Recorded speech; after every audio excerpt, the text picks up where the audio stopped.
This is how you're going to host a next.js website on Hostinger. Step 1, you're going to create a static export. You're going to open your next.config.js file and add this code.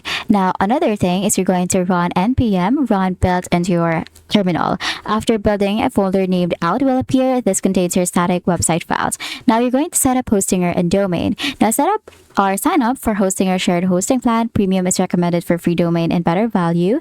Now from here, you're going to head over to domains, and then from here, you're going to add a new domain.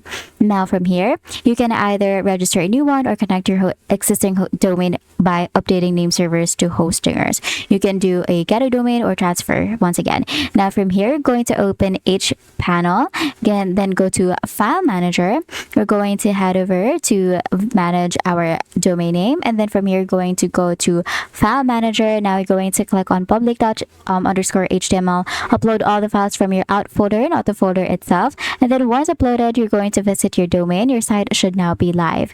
Now you're going to head over to dashboard to enable your free SSL. Go to security and then click on SSL. You're going to have to click install SSL to secure your website and activate HTTPS, and that's it. You're now done. Your static next.js website is now hosted and secured on Hostinger. If this video helped you, please don't forget to like the video and subscribe to the channel for more videos like this.